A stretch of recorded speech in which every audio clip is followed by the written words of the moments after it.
Le point de croix est un point décoratif, mais on pourrait aussi s'en servir comme point de remplissage.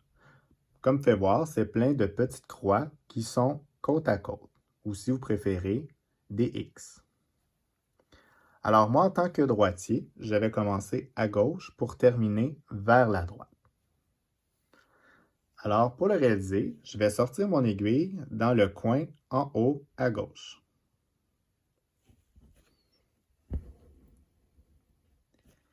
Et je vais venir compléter mon trait oblique, c'est-à-dire que je vais venir piquer en bas à droite.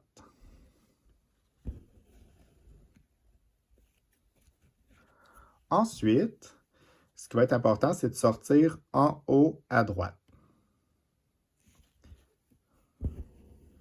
La raison, c'est que quand on va recommencer notre prochaine croix, on veut commencer en haut à gauche. Donc, si je terminais ma croix ici, ça serait difficile de ressortir au même endroit. C'est pour ça que je recommence en haut à droite et je complète mon trait oblique en bas à gauche.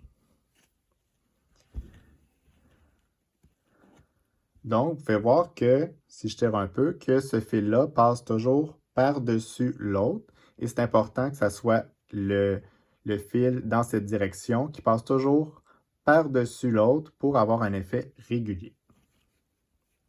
Alors, je vais faire l'autre croix, donc en haut à gauche de ma croix, en bas à droite, en haut à droite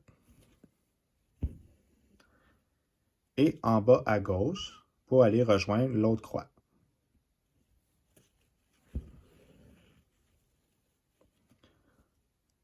En haut à droite, en haut à gauche.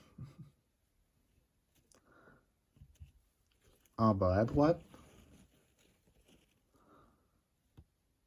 en haut à droite et en bas à gauche. Et je commence en haut à gauche de ma prochaine croix et je continue ainsi. Alors la raison pourquoi je vous montre à faire les croix de façon individuelle, c'est si vous utilisiez un fil qui serait dégradé. Donc par exemple qui commence du blanc et qui terminerait avec du bleu. Bien, pour que le dégradé fonctionne, il faut vraiment réaliser le motif, donc nos points croix par croix, pour que l'effet de couleur fonctionne.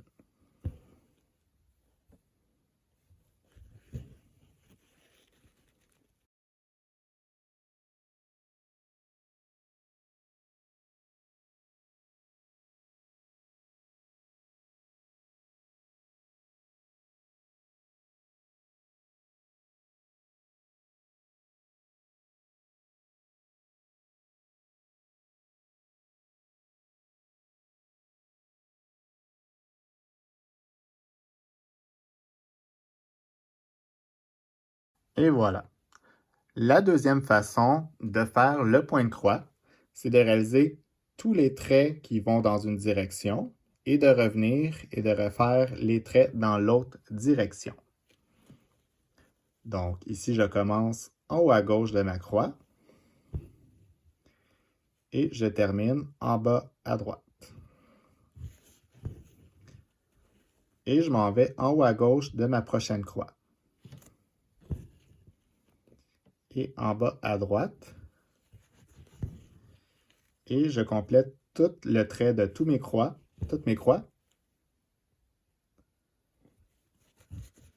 qui vont dans cette direction.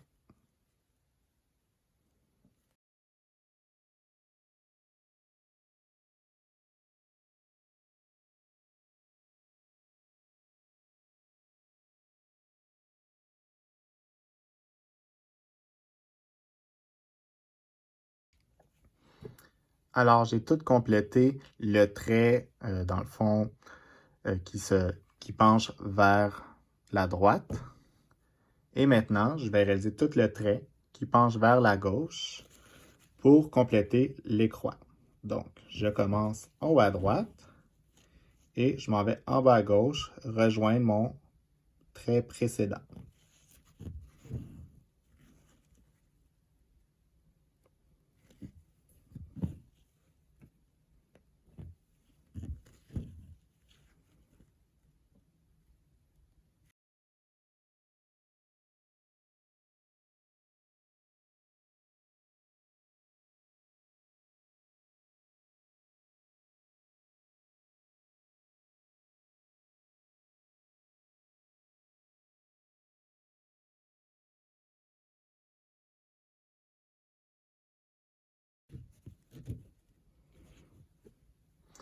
Et voilà, j'ai complété mon point de croix. Et vous pouvez voir que mon trait ici qui monte vers la droite croise toujours par-dessus celui qui monte vers la gauche.